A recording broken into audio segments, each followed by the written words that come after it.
नमस्कार दोस्तों, welcome to PK classes. दोस्तों, materials technology viva questions for practical exam and interview by PK classes.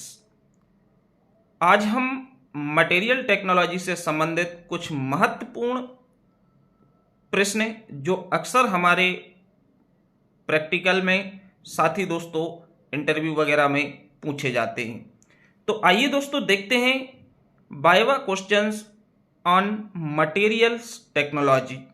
तो दोस्तों, जो भी छात्र पीके क्लासेस में फर्स्ट टाइम है, जो अभी भी पीके क्लासेस से नहीं जुड़े हैं, वो चैनल को सब्सक्राइब करें, साथ ही दोस्तों वीडियो को लाइक भी करें।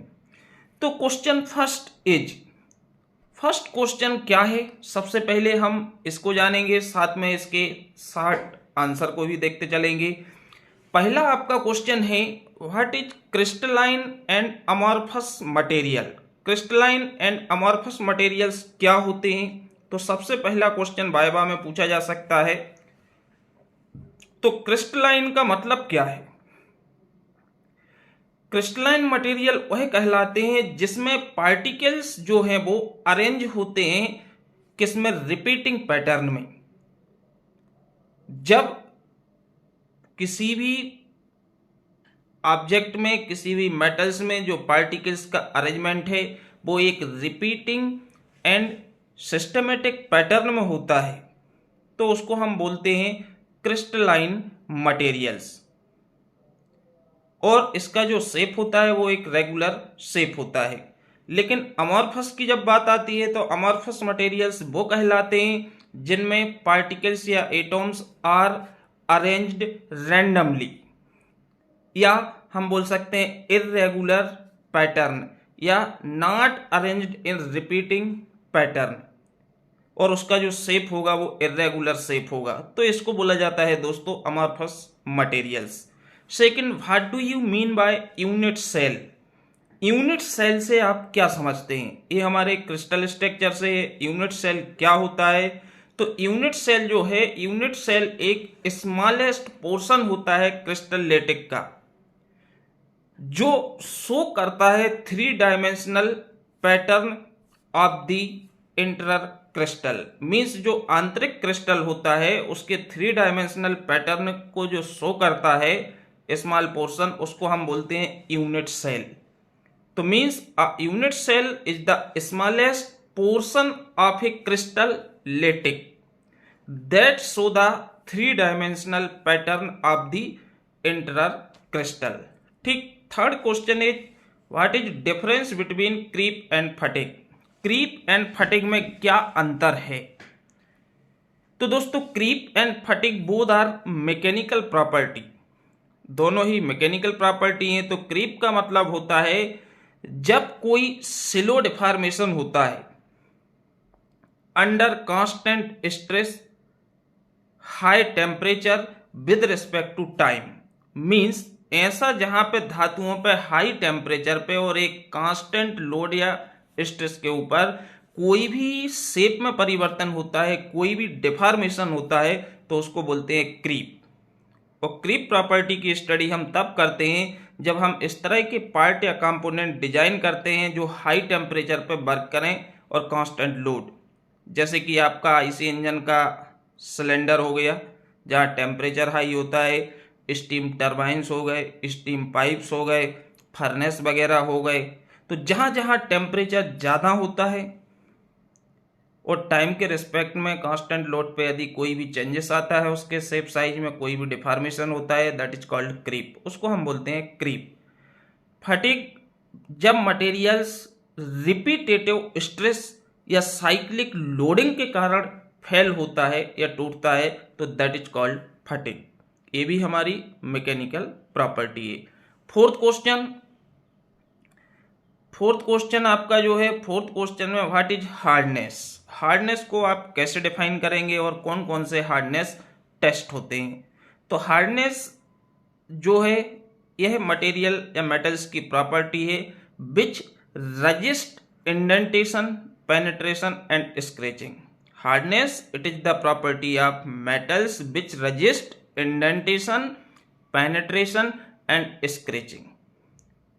मीन्स जो इसको रजिस्ट करे, स्क्रैच को, कहीं आप स्क्रैच मार रहे हो और स्क्रैच ना आए तो ये तभी संभव है जब सामने वाली जिस पे आप स्क्रैच कर रहे हो वो हार्ड होगा, तो आप स्क्रैच नहीं कर पाएंगे। और जो हार्ड मटेरियल्स होते हैं, hard materials also use to cut in other metals, दूसरी धातुओं को काटने में भी काम में आते हैं। हार्डनेस टेस्टिंग की बात करें तो 3-4 मेथड्स होती हैं हार्डनेस टेस्ट करने की, जैसे कि रॉकवेल हार्डनेस टेस्ट होता है, बीकर हार्डनेस टेस्ट होता है, ब्रनेल हार्डनेस टेस्ट होता है, एंड आपका एक स्क्रैच टेस्ट भी होता है। तो these are the method used for hardness testing. Fifth question, what do you understand by crystal imperfection. दोस्तों क्रिस्टल इम्परफेक्शन जो है वो क्रिस्टल डिफेक्ट्स होते हैं जो कि हमारे मेटल्स में या इनके जो ऑब्जेक्ट होते हैं जिसमें पाए जाते हैं क्रिस्टल्स वगैरह में। तो इसमें कई प्रकार के इम्परफेक्शन या डिफेक्ट्स होते हैं, जैसे पॉइंट डिफेक्ट हो गया, लाइन डिफेक्ट हो गया, एज डिसलोकेशंस हो गया, फ्रैंकल डिफेक्ट हो गया। तो इसको हम बोलते हैं क्रिस्टल इम्परफेक्शन। ठीक, now next question, question number 6, what are non destructive test. Non destructive test क्या होते हैं? तो टेस्ट हमारे दो प्रकार के होते हैं, एक होता है डिस्ट्रक्टिव टेस्टिंग और एक होती है NDT means non destructive testing.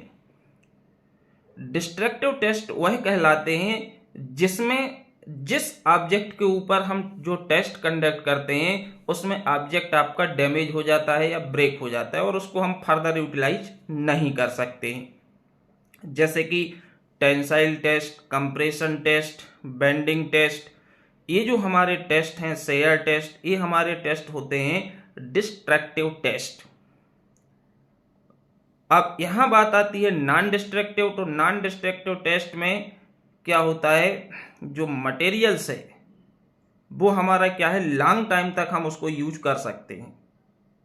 Materials इसमें ब्रेक या फ्रैक्चर नहीं होता है, जैसे कि आपका रेडियोग्राफी टेस्ट हो गया, अल्ट्रासोनिक टेस्ट हो गया। ये टेस्ट जो हैं ये हमारे नॉन डिस्ट्रक्टिव टेस्ट होते हैं। ठीक, या डाई पेनिट्रेशन टेस्ट हो गया। तो these test are non destructive test. In this type of test specimen does not break या damage and we can further utilize. 7th, what do you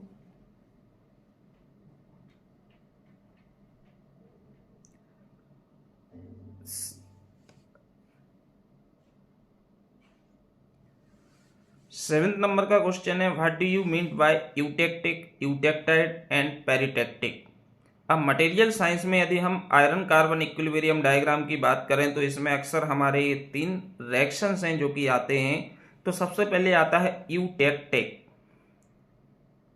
eutectoid and peritectic. Eutectic reactions जब हमारा irons के अंदर carbon की composition 4.3 होती है and temperature 1130 degree होता है, तो जब हम इसको ठंडा करते हैं तो इसमें हमारा लिक्विड एलॉय का ट्रांसफॉर्मेशन होता है, किसमें, ऑस्टेनाइट एंड सीमेंटाइट में। कितने, 4.3% carbon compositions and 1130 degree temperature on cooling, liquid transform into austenite and cementite. और इसका जो कंबाइंड फेस होता है वो फेस कहलाता है लेड ब्यूराइट। सेकेंड है eutectoid, it is found at 0.8% carbon in iron and 723 degree temperature. तो यहाँ पे जो ऑस्टेनाइट का ट्रांसफॉर्मेशन होता है, तो ऑस्टेनाइट जब हमारा बदलता है किसमें, फेराइट एंड सीमेंटाइट में, जब हम ठंडा करते हैं तो इसको हम बोलते हैं यूटेक्टाइड। और जब when iron contain exact 0.8% carbon, this point known as eutectoid point. और यहाँ पे जो ट्रांसफॉर्मेशन होता है वो यूटेक्टाइड ट्रांसफॉर्मेशन कहलाता है। पेरिटेक्टिक में delta iron plus liquid iron हमारा चेंज होता है 1498 डिग्री पे, किसमें, ऑस्टेनाइट में। ठीक, तो इसको हम बोलते हैं इस रिएक्शन को peritectic. And these 3 reactions found in iron carbon equilibrium diagram. 8th number question, what are the composition and property of cast iron. Cast iron की कंपोजिशंस की बात करें तो कास्ट आयरन में हमारी कार्बन की मात्रा मोर देन 2% होती है एंड अप टू 4.3% तक होती है। एंड इसके अलावा स्मॉल अमाउंट्स में सिलिकॉन, फास्फोरस, मैग्नीज भी हमारी मात्रा होती है। ठीक, इसके गुण क्या हैं कास्ट आयरन? एक तो ब्रिटल मटेरियल्स होता है। कास्ट आयरन क्या है? ब्रिटल होता है, स्ट्रेंथ ठीक होती है, ठीक है, और इसकी जो टेंसाइल स्ट्रेंथ है वो कम होती है। तो these are the property. Cast iron is a hard and brittle materials. ठीक। 9th number question, why material testing is necessary before using. अब हम जब मटेरियल टेस्टिंग करते हैं तो ये क्यों आवश्यक होती है किसी भी मटेरियल्स को उपयोग करने से पहले? तो मटेरियल टेस्टिंग, जैसे कि हम जानते हैं कि कोई भी चीज़ को हम साइट भी परचेस करते हैं तो हम सबसे पहले पहन के टेस्ट करते हैं सही आ रही या नहीं आ रही, हमारे लिए कंफर्टेबल है या नहीं है, करते नहीं करते। सिमिलरली मटेरियल्स को यूटिलाइज करने से पहले उसके गुणों को जानना बहुत आवश्यक होता है कि जहाँ पे हम मटेरियल्स को उपयोग करना चाह रहे हैं उस जगह पे पर्टिकुलर मटेरियल सूटेबल है या नहीं है। तो material testing are done for following purpose. First, to check the chemical composition of alloying element, to find the stress strain value for design purpose. तो ये जो ऑब्जेक्टिव हैं इन्हीं ऑब्जेक्टिव को फुलफिल करने के लिए मटेरियल टेस्टिंग है जो कि आवश्यक होती है। ठीक। 10th number question, what are the difference between destructive and non destructive testing. ये इसके पहले बता चुका हूं क्वेश्चन नंबर 6 में destructive and non destructive testing में क्या अंतर है। 11th number question, why are materials heat treated. Materials heat treated क्यों होते हैं? तो हम जानते हैं कि जो हीट ट्रीटमेंट प्रक्रिया है वो क्यों की जाती है। तो इसमें जो मेटल्स की प्रॉपर्टीज होती हैं, इन प्रॉपर्टीज को इम्प्रूव करने के लिए, प्रॉपर्टी में सुधार लाने के लिए हम बेसिकली क्या करते हैं, मटेरियल की टेस्टिंग करते हैं। जैसे कि हार्डनेस हो गया, टेंसाइल स्ट्रेंथ हो गई, शॉक रेजिस्टेंस हो गया, डक्टिलिटी या कोरोजन वगैरह, इन सभी को इम्प्रूव करने के लिए भी आर ट्रीटेड टू मेटल्स या मटेरियल्स। तो मटेरियल्स का हीट ट्रीटमेंट क्यों किया जाता है? इनकी प्रॉपर्टी को इम्प्रूव करने के लिए। ठीक। और इसमें जो इंटरनल स्ट्रेसेस वगैरह होती है उसको रिलीव करने के लिए। Now what is the importance of triple T diagram. Triple T diagram की क्या महत्वता है? Triple T means time temperature transformation diagram. इसकी इंपॉर्टेंस क्या है? तो time temperature transformation diagram is essential tool for study the micro structures of stainless steel to enhance properties. Means micro structures stainless steel का या steel के micro structures के अध्ययन के लिए, स्टडी के लिए, इनके गुणों को इनहेंस करने के लिए हम triple T means time temperature transformation diagram को यूज करते हैं। And it graphically describe the cooling rate required for the transformation of austenite to pearlite and bainite या मार्टेनसाइट। मीन्स इसमें जो कूलिंग दर है, कूलिंग रेट है, इसके ट्रांसफॉर्मेशन को जानने के लिए हम ट्रिपल टी डायग्राम का उपयोग करते हैं। इसलिए टाइम टेम्परेचर ट्रांसफॉर्मेशन डायग्राम है जो महत्वपूर्ण है। 13 number questions, what are the name of heat treatment process. Heat treatment process कौन कौन सी होती है, उनके नाम बताइए। तो जैसे कि आप जानते हैं normalizing, annealing, carburizing, cyaniding, nitriding, these are some heat treatment process use for improving the properties of metals। 14 number का question, explain the metallographic studies. Metallographic studies में हम क्या करते हैं? तो बेसिकली दोस्तों मेटलोग्राफिक जो स्टडी होती है इसके अंदर हम किसी भी ऑब्जेक्ट के स्ट्रक्चर्स का अध्ययन करते हैं, उसके अंदर किस प्रकार का स्ट्रक्चर्स है, स्ट्रक्चर मीन्स माइक्रो स्ट्रक्चर्स जो होते हैं उसमें हम क्या करते हैं, मेटलोग्राफिक अध्ययन करते हैं, जिसमें हम इलेक्ट्रॉन माइक्रोस्कोप का उपयोग करते हैं और ऑप्टिकल माइक्रोस्कोप का यूज करते हैं। तो इनके माइक्रो स्ट्रक्चर्स के अध्ययन में या स्टडी में वी यूज मेटलोग्राफिक स्टडीज। इसके बाद 15 number, define austenite, pearlite and martensite. Austenite, pearlite, martensite क्या है? तो ऑस्टेनाइट जो होता है वो silent solution of gamma iron, means जो आपका इसमें पाया जाता है, किसमें, आयरन कार्बन डायग्राम में। परलाइट भी पाया जाता है। इसके बाद जो मार्टेनसाइट है, स्टील का हमारा ट्रिपल टी डायग्राम की जब हम स्टडी करते हैं तो मार्टेनसाइट को पढ़ते हैं और इसके ट्रांसफॉर्मेशंस को देखते हैं। 16 number question, what do you understand by spot test. Spot test क्या होता है? तो स्पॉट टेस्ट जो है दोस्तों, ये हमारा किसी भी ऑब्जेक्ट के अंदर मेटल्स में और कौन कौन से एलिमेंट मिक्स हैं, इन एलिमेंट्स के चेक करने के लिए, एलाइंग एलिमेंट्स को जांचने के लिए हम क्या करते हैं, स्पॉट टेस्ट कंडक्ट करते हैं। और स्पॉट टेस्ट जो होता है इसमें हमारे केमिकल्स यूज किए जाते हैं। उस केमिकल्स को जब हम किसी भी ऑब्जेक्ट के सरफेस पे ड्रॉप में डालते हैं तो उससे कलर चेंज होता है और कलर के थ्रू हम आइडेंटिफाई करते हैं कि इसमें क्या क्या एलिमेंट्स हैं। कि जैसे कि कास्ट आयरन है तो कास्ट आयरन में कार्बन भी है, आयरन भी है, इसके अलावा और क्या क्या मिक्स है, उसको पहचानने के लिए केमिकल जो एनालिसिस होता है या केमिकल टेस्ट होता है उसमें हम कंडक्ट करते हैं कौन सा, spot test. 17 number question, what are the difference between annealing and normalising.